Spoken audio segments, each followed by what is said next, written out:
الحمد لله رب العالمين والصلاة والسلام على سيد المرسلين وعلى آله وأصحابه أجمعين. أما بعد فأعوذ بالله من الشيطان الرجيم. بسم الله الرحمن الرحيم. إن قارون كان من قوم موسى فبغى عليه وآتيناه من الكنوز ما إن مفاتحه لتنوء بالعصبة أولي القوة إذ قال له قومه لا تفرح إن الله لا يحب الفرحين وابتغ فيما آتاك الله الدار الآخرة ولا تنس نصيبك من الدنيا وأحسن كما أحسن الله إليك ولا تبغ الفساد في الأرض إن الله لا يحب المفسدين. صدق اللہ مولانا العظیم. اس پورے رکوع میں قرآن کریم نے سیدنا موسیٰ علیہ السلام کے زمانے کا ایک متکبر مالدار جو قارون کے نام سے مشہور ہے اس کا تذکرہ میرے اور آپ کے سامنے کیا ہے عبرت کے لیے اور بصیرت حاصل کرنے کے لیے. قارون قرآن نے فرمایا موسیٰ علیہ السلام کی قوم میں سے تھا. اس کا پہلا جرم یہ تھا یہ بنی اسرائیل میں سے، لیکن چمچہ تھا یہ فرعون کا. تھا یہ بنی اسرائیل میں سے، جس طرح انگریز کی عادت تھی جب ہندوستان آیا اس نے ہندوستان پہ جو 100 سال 150 سال قبضہ رکھا، یا آج بھی عالم اسلام پر جو اس کے پنجے ہیں وہ اپنے آپ یوں کہہ لیجئے مسلمانوں ہی کے سیاہ کردار ہیں جو ان کے معاون و مددگار ہیں. سلطان ٹیپو جیسا شیر بندہ،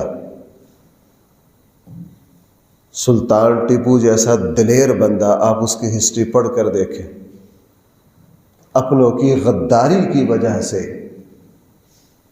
اتنا اعلیٰ کردار جو ہے وہ بھی کامیاب نہیں ہو سکا. تو یہ جو غدار ہوتے ہیں ان کا نقصان بہت زیادہ ہوتا ہے. قارون دیکھ رہا تھا کہ میری قوم کو فرعون نے غلام بنا رکھا ہے. قارون دیکھ رہا تھا کہ میری قوم کے بچوں کو فرعون قتل کرتا ہے. قارون دیکھ رہا تھا کہ میری قوم کی بچیوں کو یہ زبردستی اپنی باندی بناتے. سارے ظلم دیکھ رہا تھا، لیکن ایک تو پیسے کا پجاری تھا. آپ کو پتہ پیسے کا پجاری جو ہوتا ہے وہ دلیر نہیں ہو سکتا. یہ پیسے کا پجاری تھا، مالدار تھا. قرآن کے الفاظ بڑے آتیناہ من الکنوز ما ان مفاتحہ لتنوء بالعصبۃ اولي القوہ. پوری ایک لائن قرآن نے اس کے اللہ نے اس کو مال کتنا دیا تھا. اس کے باوجود یہ اعلی کار بنا رہا فرعون کا. اللہ تعالی نے رسول اللہ صلی اللہ علیہ وسلم کو جس طرح مکہ کے سرداروں کی طرف نبی بنا کر بھیجا، بالکل اسی طرح موسیٰ علیہ السلام کو اگلی صورت میں آ رہا فرعون الی فرعون وہامان وقارون. ان 3 شخصوں کا تو قرآن نے بطور خاص نام لیا ہے کہ ہم نے فرعون کی طرف، حامان کی طرف، اور بھائی تیسرا کون؟ قارون. یعنی موسیٰ علیہ السلام کو جو نبوت کے فرائض دیے ان میں سے بطور خاص اللہ نے فرمایا قارون بدبخت کو بھی سمجھاؤ کہ میں نے اس کو بہت کچھ دیا ہے لیکن وہ اپنے اوقات بھول گیا. دوسرا جرم اس کا یہ تھا کہ اس کو اللہ نے مال بہت دیا تھا، اور آپ کو پتہ ہے مال جو ہے اس کا نشہ بہت خطرناک ہے۔ کسی کہنے والے نے صحیح کہا ہے، کسی کہنے والے نے صحیح کہا ہے، اس نے کہا شراب کا نشہ، وہ شراب جو حرام ہے، وہ رات کو پی صبح کو اس کا نشہ اتر گیا، صبح کو پی تو شام کو اس کا نشہ اتر گیا۔ یہ جو پیسہ ہے اس کا نشہ ایسا ہے، جب ایک مرتبہ چڑھ جائے پھر جب تک بندہ قبر کی مٹی میں نہ مل جائے اس وقت ہی کہ نشہ نہیں اترا کرتا۔ اسی لیے رسول اللہ صلی اللہ علیہ وسلم کی وہ حدیث مبارکہ بڑی عبرت والی ہے، صحیح حدیث ہے۔ ہمارے آقا نے فرمایا کل قیامت والے دن میدان محشر میں اس وقت تک ہلنے نہیں دیا کر جائے گا، جام کر دیا جائے گا۔ پہلے ان سوالوں کا جواب کلیئر کرو۔ ان میں سے باقی سوال سنگل ہے، علم پر کیا عمل کیا، وہ یک طرفہ ہے۔ جب مال کی باری ہے اس میں ڈبل سوال ہے، کمایا کیسے، خرچ کیسے کیا، کمایا کیسے، خرچ کیسے کیا، ڈبل۔ پہلے آمدن لاؤ پھر خرچ لاؤ، دونوں کھاتے کلیئر ہونے، اور یہ کلیئر بھی اس ذات کے سامنے کرنا ہے جو علیم بذات الصدور ہے، جس کے سامنے کوئی چیز چھپی ہوئی نہیں ہے۔ اللہ معاف فرمائے، انسان اندھا ہو جاتا ہے۔ ابھی ہمارے یہاں تجاوزات کا آپریشن ہو رہا ہے، آپ حضرات مجھ سے زیادہ معاشرے میں رہتے ہیں، میں تو سارے دن یہاں ہی رہتا ہوں اپنے دینی نالوں میں۔ آپ دیکھ رہے ہیں کہ کس طرح کی باتیں پورے پنجاب سے سننے میں آ رہی ہیں، رشوت کی اور فلاں کی اور فلاں کی۔ انسان اندھا، کما لو جیسے کمانا۔ اور بھائیو سچی بات یہ ہے، جس طرح تیزاب شدہ پانی ہے نا، ذمہ دار جانتے ہیں کھاد اگر مقدار سے زیادہ ہو جائے وہ فصل کو جلا دیتی ہے کہ نہیں؟ جلا دیتی ہے۔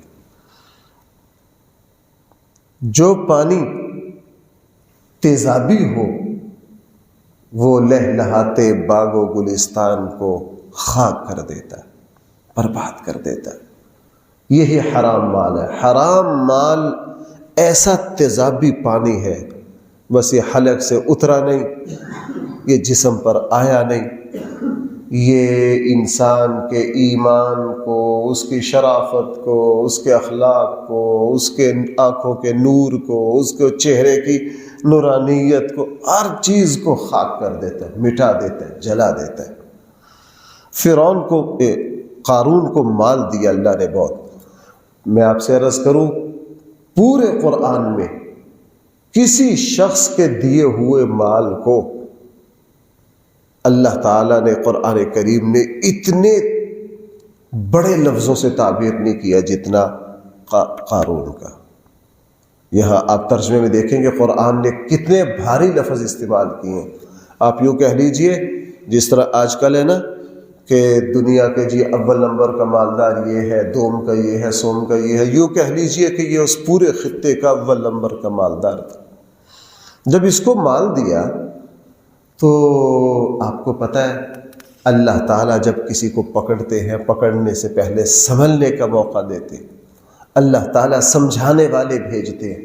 وہ نبی بھی ہو سکتا ہے، وہ کوئی اللہ کا بندہ بھی ہو سکتا ہے، وہ حالات بھی ہو سکتے ہیں۔ یہ اللہ کی غیرت گوارا ہی نہیں کرتی کہ اللہ کسی کو پکڑ لے اور اس کو سمجھنے کا، سنبھلنے کا، تلافی کا، ازالے کا موقع نہ دے۔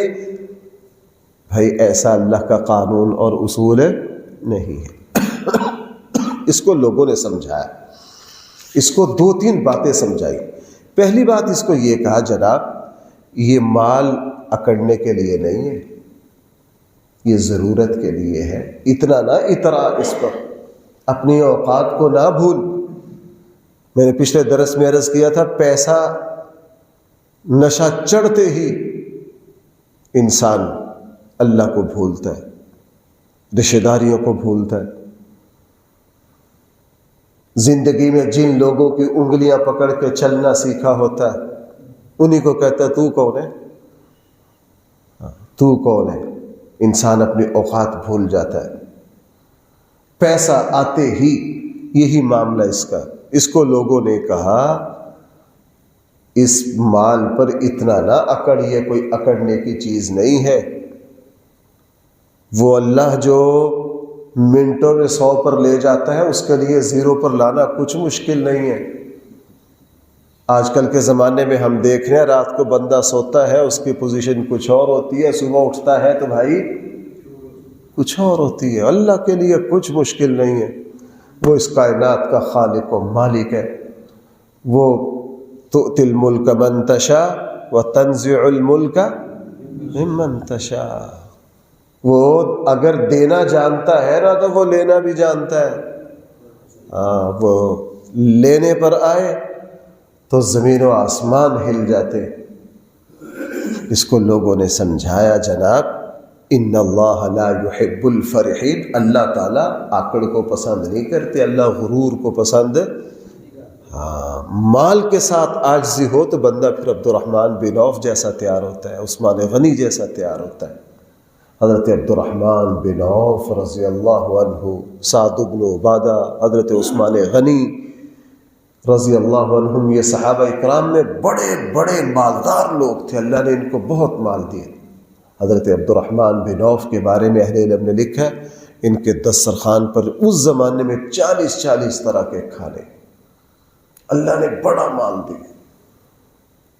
عثمان غنی رضی اللہ، آپ کو پتہ ہے غزوہ تبوک میں مسلمانوں کی تعداد 30,000 تھی۔ بھائی کتنی؟ 10,000 صحابہ کے 10,000 افراد کے اخراجات حضرت عثمان نے دیے تھے۔ بھائی کتنوں کے؟ آپ کو پتہ ہے مدینہ کا وہ کنواں جو یہودی کے قبضے میں تھا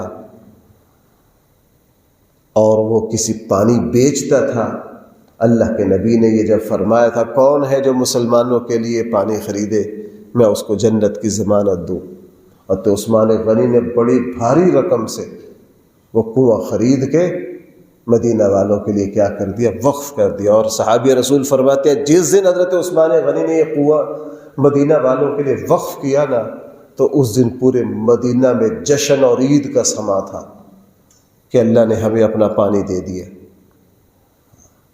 ایسے حضرت عثمان غنی، اور جب شہید کیا گیا حضرت عثمان غنی کو، باغیوں کے سامنے بھی حضرت عثمان غنی کی جو تقریر ہے، فرمایا میرے پاس جو کچھ تھا میں سب کچھ اسلام پر لٹا چکا ہوں، اس وقت میرے پاس صرف ایک اونٹنی باقی ہے، وہ بھی میں نے حج کے لیے رکھی ہوئی ہے کہ اس پر سفر کر کے حج کروں گا۔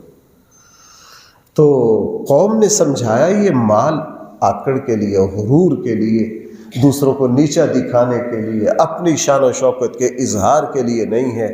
اور بھائی اللہ ہمیں معاف کرے، ہمارے یہاں اس وقت میں بھائی ڈر کے آپ سے بات عرض کرتا ہوں، اس وقت تو ہر شہر میں قارون ہے، اس وقت تو ہر ضلع میں قارون ہے۔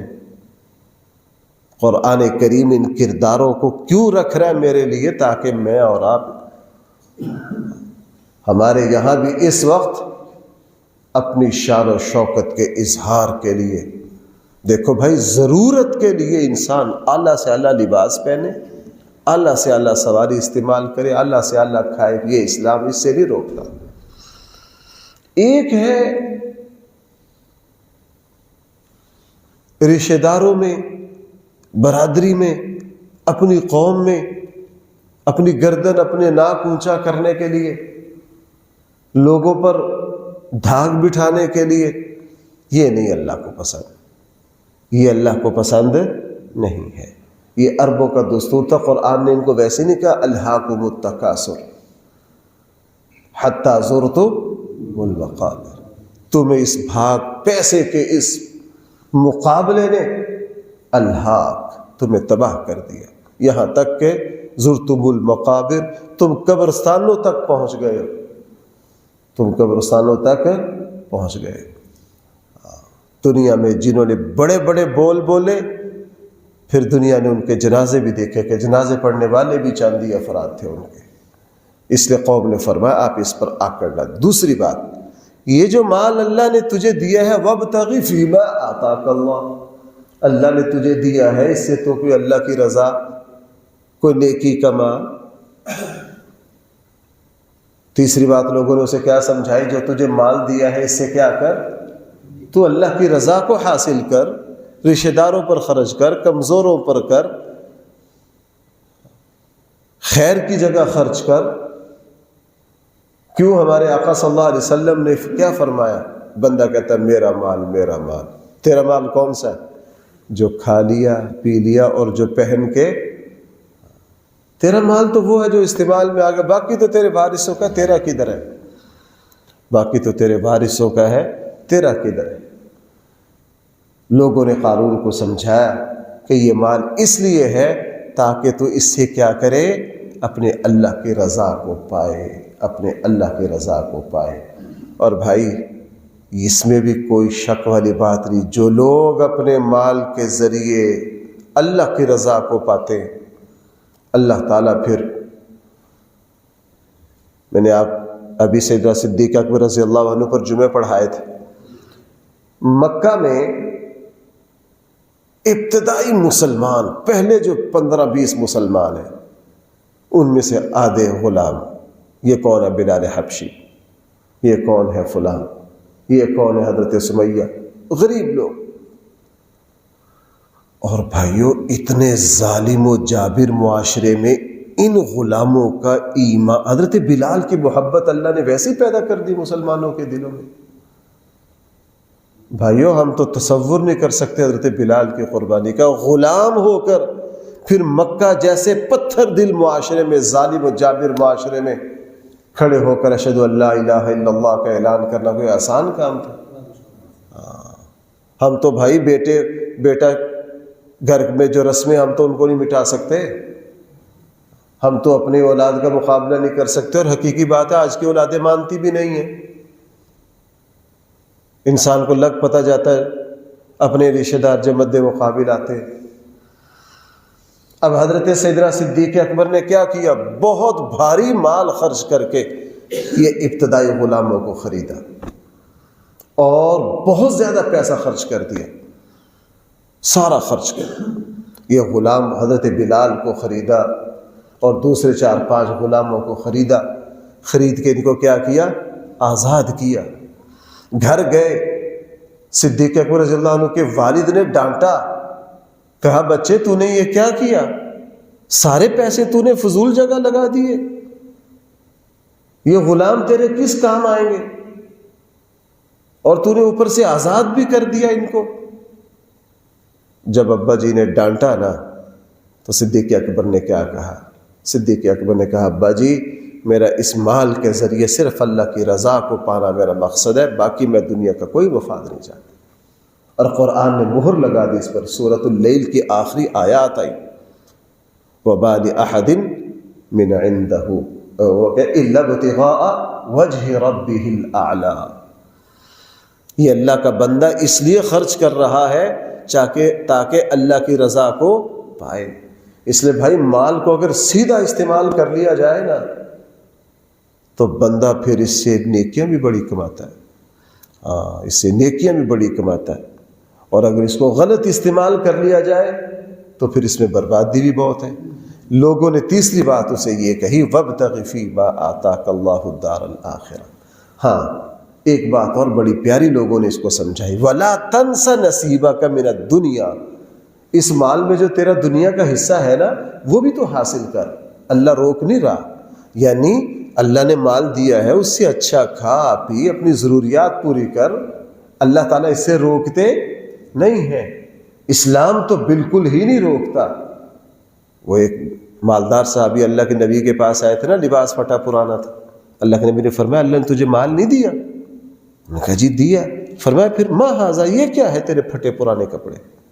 اللہ نے تجھے مال دیا سلیقے کے کپڑے پہن، سلیقہ کے۔ رسول اللہ صلی اللہ علیہ وسلم نے خود احتیاط کی اعلیٰ لباس استعمال کرنے سے، اس میں بھی بڑی حکمتیں تھیں، لیکن صحابہ اکرام میں سے کسی کو نہیں کہا کہ تو نے یہ اتنا اعلیٰ کپڑا کیوں پہن رکھا۔ ان کو یہی کہا ان اللہ تعالی جمیل یحب الجمال، اللہ تعالیٰ خوبصورت ہے اور خوبصورتی کو پسند کرتے ہیں، اعلیٰ سے اعلیٰ لباس پہنو، کیا کرو اعلیٰ سے اعلیٰ۔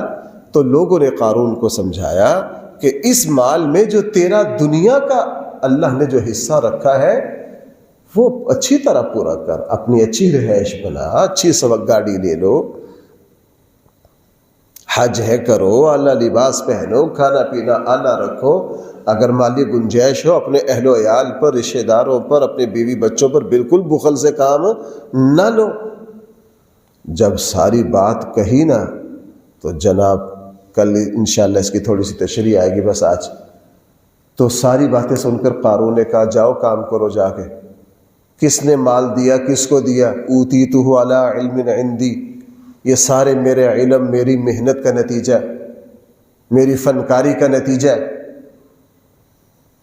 انسان یہی سمجھتا ہے، اور میں نے بڑی سٹرگل کی ہے جی، میں نے یہ کیا ہے جی، میں نے کیوں بھائی ہم لمبی لمبی داستانیں سناتے ہیں کہ نہیں؟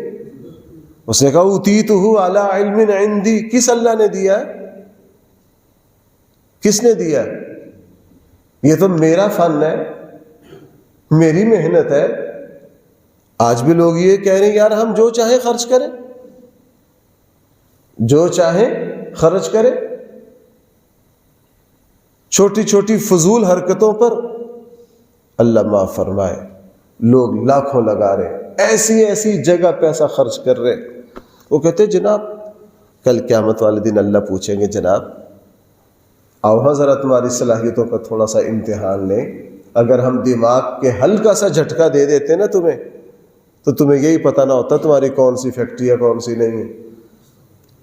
کیوں بھائی ایسا ہوتا ہے کہ نہیں؟ ایسا ہوتا ہے۔ اس لیے قارون نے بڑا بیہودہ جواب دیا۔ آج اتنا ترجمہ دیکھیں، پھر اس آیت سے کل دوبارہ چلیں گے۔ فرمائے ان قارون کان من قوم موسیٰ، یقیناً قارون تھا موسیٰ کی قوم میں سے، یعنی بنی اسرائیل میں سے۔ فبغى علیہم، اس نے سرکشی کی، خباثت کی، بغاوت کی اپنے لوگوں کے خلاف۔ وَآتَيْنَاهُ مِنَ الْكُنُوزِ، ہم نے، بھائی کس نے؟ ہم نے۔ وَآتَيْنَاهُمْ، اس سے پتہ چلا ظالم و جابر، فاسق و فاجر، کافر کے پاس بھی جو کچھ ہے وہ کس کا دیا ہوا ہے؟ وہ اللہ کا دیا ہوا ہے۔ وَآتَيْنَاهُ مِنَ الْكُنُوزِ، ہم نے دیا قارون کو اتنے خزانے، ما ان مفاتحہ لتنوء، کہ ان کی چابیاں ایک اچھی خاصی طاقت والی جماعت اٹھاتی، یعنی پورا اس کی ٹیم، پورا نیٹ ورک تھا، اس کا سیکٹری تھے، اس کے منشی تھے، اس کے چوکیدار تھے جو پورا سیٹ اپ سنبھالتے۔ اذ قال له قومہ، اس کو لوگوں نے کہا لا تفرح، اکڑنا، تو اکڑنا، ان اللہ لا يحب الفرحین، اللہ تعالیٰ اکڑنے والوں کو پسند نہیں کرتے۔ اکڑنا، اکڑ وہ دکھائے جس کا اپنا ہو، بھائی اکڑ وہ دکھائے جس کا کیا ہو؟ اپنا ہو۔ اپنا صرف اللہ کا ہے بھائی، حقیقت میں سب کچھ ذاتی ہو یہ کس کا؟ یہ اللہ کو زیبا، ہمارا کہاں ذاتی آیا؟ آپ ماشاءاللہ ہم میں سے اکثر سارے بڑے حضرات ہیں، بہت سارے آپ میں ایسے ہوں گے کہ زندگی کے ابتدائی زمانوں میں غربتیں دیکھیں۔ کیا دیکھی ہیں جی؟ غربتیں دیکھی ہیں۔ اپنا کدھر سے آیا؟ اپنا کدھر سے آیا؟ ہم نے 50-60 سالہ زندگی میں بندہ یہ تماشا دیکھ لیتا ہے، بڑوں کو اجڑتے دیکھا، بڑوں کو آباد ہوتے دیکھا۔ اللہ یہ دکھا دیتے ہیں جناب تمہارا اپنا، اپنا صرف اللہ کا ہے، باقی تو فرمایا وَابْتَغِ فِي مَا آتَاكَ اللَّهُ، تو تلاش کر، تو حاصل کر، تو پانے کی کوشش کر اس مال سے جو اللہ نے تجھے دیا ہے، الدار الآخرہ، آخرت کے گھر کو۔ کس کو پانے کی کوشش کر؟ آخرت کے گھر کو پانے کی کوشش کر۔ ہاں، وَلَا تَنْسَ نَصِيبَكَ مِنَ الدُّنْيَا، اور تو اپنا دنیا کا حصہ بھی نہ بھول، اس مال سے دنیا کا فائدہ بھی اٹھا۔ وَأَحْسِنْ، اور تو بھی اچھائی کر، كَمَا أَحْسَنَ اللَّهُ إِلَيْكَ، جس طرح اچھائی کی تیرے ساتھ کس نے؟ اللہ نے۔ تو بھی ویسے اچھائی کر جس طرح تیرے ساتھ اچھائی کی کس نے؟ اللہ نے کی۔ وَلَا تَبْغِ الْفَسَادَ فِي الْأَرْضِ، اور تو زمین پہ فساد نہ مچا۔ ان اللہ لا يحب المفسدین، بے شک اللہ تعالی فساد مچانے والوں کو پسند۔ آگے سے جواب سنیے، دیکھو نصیحت کرنے والوں نے کوئی چبھتی بات نہیں کی، کوئی تنقید نہیں کی، بہت سلیقے سے کتنی میٹھی اور اس کے فائدے کی بات کہی۔ اس کا جواب سنیے، قال، قارون نے کہا، انما اوتیتہ، انہوں نے کہا تھا تجھے اللہ نے دیا ہے، جس طرح اللہ نے تیرے ساتھ اچھائی کیا تو بھی کیا کر۔ آگے سے جواب سنیے، قال، قارون نے کہا، انما اوتیتہ علی علم عندی، یہ تو مجھے دیا گیا ہے اس علم کی وجہ سے جو میرے پاس ہے، یہ تو میری کاریگری ہے، میں بڑا معیشت دان ہوں، میں بڑا سرمایہ کار ہوں، مجھے مارکیٹوں کا اترو چڑھاؤ کا پتہ ہے، مجھے مارکیٹوں کے اترو چڑھاؤ کا پتہ ہے، یہ تو مجھے میرے پاس سمجھ بوجھ ہے، میں نے اس کے نتیجے میں کیا ہے۔ اولم یعلم ان اللہ، یہ بھول گیا کہ اللہ تعالیٰ نے اس سے پہلے بڑے زمانوں کو، بڑے بڑے مالداروں کو کیا کر دیا ہے، ہلاک کر دیا ہے۔ یہ سلسلہ کلام چل رہا ہے، انشاءاللہ پچھلی آیت سے دوبارہ چلیں گے کل۔ الحمدللہ رب العالمین والصلاة والسلام علی سید الانبیاء والمرسلین وعلی آلہ واصحابہ اجمعین۔ ربنا آتنا في الدنيا حسنة وفي الآخرة حسنة وقنا عذاب النار۔ ربنا ظلمنا أنفسنا وإن لم تغفر لنا وترحمنا لنكونن من الخاسرين۔ صلى الله تعالى على خير خلقه سيدنا ومولانا محمد وآله وأصحابه أجمعين برحمتك يا رب۔